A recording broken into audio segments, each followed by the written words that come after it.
여러분 안녕하십니까? 이 시간에는 민수기 31장 말씀 중심으로 드리겠습니다. 하나님께서 모세에게 지시하십니다. 너는 미디안을 치라고 말씀하십니다. 미디안은 하나님의 원수요, 이스라엘 백성들의 원수라고 말씀하시면서 이 미디안을 치라고 말씀하십니다. 이 미디안 사람들이 하나님의 백성들을 유혹해서 큰 죄에 빠지게 함으로 인해서 하나님을 대적하게 하고 하나님의 영광을 가리우게 되고 사탄이 기뻐하게 하는 그 일을 했다는 것입니다. 오늘날 이 미디안이 누구예요? 죄입니다. 죄. 이 죄가 하나님의 백성들을 얼마든지 기회가 주어지는 대로 유혹합니다. 어떤 때는 협박하기도 하고요. 거짓말로 속여서라도 저들이 하나님의 백성들을 이용해서 저들의 입술에서 죄가 나타나고 저들의 행동을 통해서 악함이 나타나는데 사용하고 있습니다. 이 마귀가 하나님을 고통스럽게 하는 방법이 바로 하나님의 자녀를 괴롭히는 것입니다. 하나님의 마음을 아프게 하고 하나님의 이름을 욕되게 하기 위해서 하나님의 자녀들을 유혹해서 범죄하게 하여서 그렇게 하는 것입니다. 그렇기 때문에 죄는 하나님 앞에 원수요, 하나님의 자녀들의 원수가 되는 것입니다. 그래서 우리 성도들이 죄에 대해서 항상 경계심을 가지고 죄에 빠지지 않도록 항상 깨어 있어야 하고요. 죄의 충동을 받아서 하나님의 이름을 욕되게 하는 그러한 함정에 덫에 빠지지 않도록 해야 합니다. 민수기 25장에 보면은 이 미디안 사람이 이스라엘 사람들을 어떻게 유혹을 했는가 하면은 저들이 제사를 드릴 때 미디안 여인들이 이스라엘 백성들의 남자들을 초청을 해서 거기에서 엄란한 행동을 하게 되죠. 그래서 이스라엘 백성들이 거기에 빠져서 큰 죄를 범하게 됩니다. 하나님이 진노하셨죠. 그래서 하나님이 형벌을 내리시기도 하셨습니다. 로마서 8장 7절에 보면은 육신의 생각은 하나님과 원수가 된다고 말씀하고 계십니다. 육신의 생각, 죄에서 오는 생각은 하나님과 원수입니다. 그래서 우리 성도들의 마음에 우리 하나님으로부터 오는 생명의 생각인지 아니면 죄에서 오는 생각인지를 분별할 수 있어야 합니다. 갈라디아서 5장 17절에 보면은 우리 구원받은 자들에게 죄에서 오는 생각과 주님으로부터 오는 생각, 이 두 가지가 나타난다고 알려주고 계시고요. 이 둘이 서로 대적하여서 원하는 것을 상대방이 하지 못하게 한다라고 잘 말씀하고 계십니다. 이 죄가 우리 하나님의 자녀로서 하나님을 섬기고 하나님을 기쁘시게 하면서 살아야 하는 우리의 삶을 그렇게 살지 못하도록 하는 것입니다. 그래서 우리 성도들이 죄를 가까이 하면은 하나님하고 멀어집니다. 죄를 가까이 하면은 죄에 빠져서 하나님의 이름을 욕되게 합니다. 우리 신앙이 어리면은 죄를 정말 미워하고 대적해야 하는데 구원받기 전에 습관이 있어서 죄의 생각을 사랑한다든가 숨겨둔다든가 쉽게 그 생각을 따라가기가 아주 쉽습니다. 이 함정에 우리가 빠지지 않도록 정말 조심해야 합니다. 죄는 항상 수시로 기회가 주어지면 나타납니다. 마태복음 4장에 보면은 예수님께서 마귀로부터 시험을 받으실 때 그 때라는 것이 나옵니다. 예수님께서 40일간 금식 기도하시고 심히 주렸을 때에 마귀가 와서 대화했다고 기록되어 있어요. 때.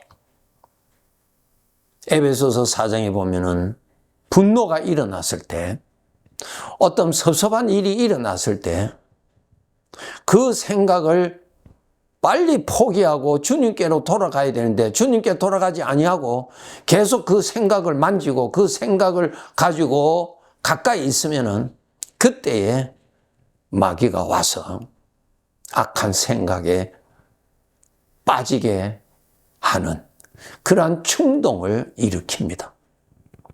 정말 조심하셔야 합니다. 하나님께서 말씀하셨죠? 이 세상 사람들은 세상에 속하였지만 너는 세상에 속한 자가 아니라 나에게 속한 자라고 성별된 사람이라고 말씀해 주셨어요.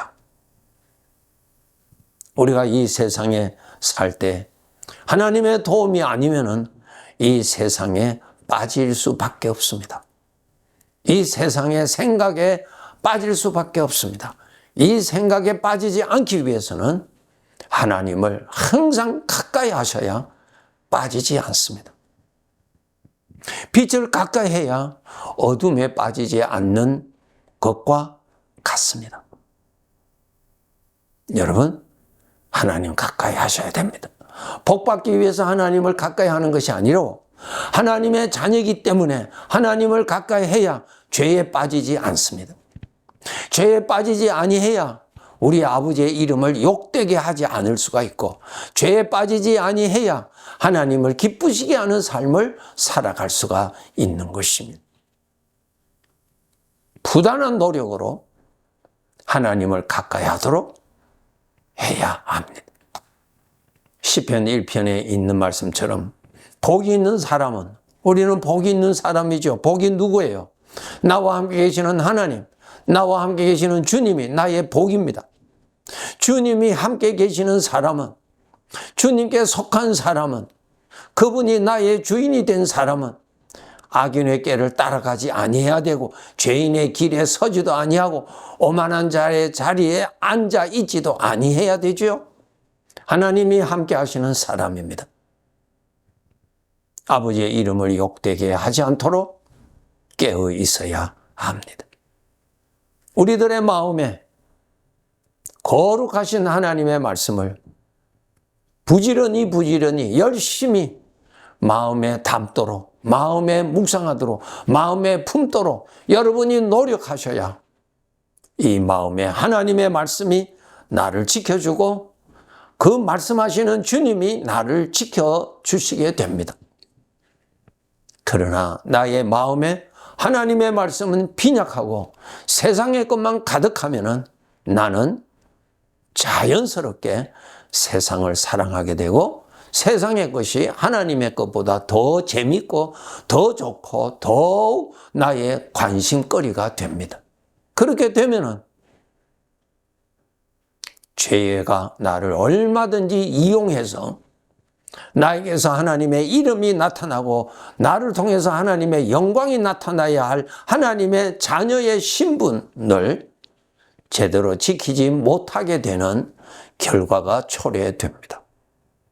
우리는 하나님을 아버지라 부르는 거룩한 하나님의 자녀입니다. 이 신분을 여러분 잊지 않도록 내가 나에게 항상 알려주고 깨우쳐 주어야 됩니다. 그래서 세상 사람들이 좋아하는 거 나도 좋아하고 세상 사람들이 세상을 즐기는 거 나도 즐기는 그 덫에 빠지지 아니해야 됩니다. 세상 사람들은 영원한 복을 받은 자가 아니고 영원한 자기를 사랑하는 이가 없기 때문에 이 세상에 살면서 이거 사랑하고 싶고 저거 사랑하고 싶고 저것이 나에게 행복이 되어주고 싶은 그러한 생각에 쉽게 빠져서 이것도 사랑하고 저것도 사랑하고 이것에 정을 두고 저것에 정을 두고 살아갈 수밖에 없어요. 진정한 사랑이 없기 때문에. 그러나 구원받은 우리들에게는 영원한 사랑이신 우리 주님이 같이 계세요. 주님을 가까이해서 주님의 사랑 안에서 주님의 은혜를 받고 부족함이 없는 주님과의 사랑의 관계에서 더욱 성숙한 삶을 살아가도록 노력해야 합니다. 우리가 신앙생활을 한 지 오래되었으나 귀로는 들어서 하나님이 나의 아버지고 예수 그리스도가 나의 복이라고 하는 것은 잘 알지만은 내 가슴에는 전혀 감동이 일어나지 않는다면은 내 마음이 하나님하고 거리가 멀리 있어서 감동이 일어나지 않는 것입니다. 감동은 가까이 갈수록 감동이 일어나게 됩니다. 더 가까이 갈수록 충만한 감동이 일어납니다. 그래서 우리 구원받은 백성들은 더욱 이전보다 더 하나님을 가까이해서 더 가까이해서 참된 생명의 감동을 받고 참된 행복의 감동을 받고 참된 사랑의 감동을 받아서 살아가는 정말 복이 넘치는 윤택한 삶을 우리는 살아가야 합니다.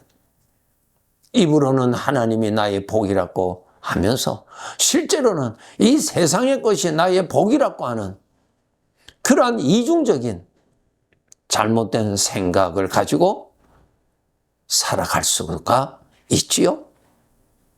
오늘이라도 내가 이 세상을 떠난다면 내가 보배라고 하는 것은 그림자와 같이 다 사라집니다. 하나님이 같이 계시는 사람은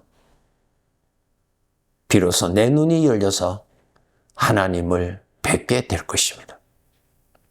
그때 가서야 하나님을 뵙고 하나님께 영광 올리는 것, 그것도 복이지만은 지금 이 몸을 가지고 이 세상에 살 때에 하나님의 말씀대로 믿음의 눈이 열려서 하나님을 가까이에서 하나님의 감동을 받아서 하나님을 경외하고 하나님을 사랑하고 우리 하나님을 이 세상의 어떤 것보다도 더 귀한 분이라는 이러한 가치를 알고 하나님 앞에서 그러한 삶을 살아갔을 때 우리 하나님이 심히 기뻐하십니다. 이러한 믿음 생활 우리가 이전보다 더 잘하도록 노력합시다. 세상의 충동을 받지 말고 하나님의 감동을 받도록 죄의 감동을 받지 말고 하나님의 감동을 받아서 살아가는 사람이 됩시다. 네, 감사합니다.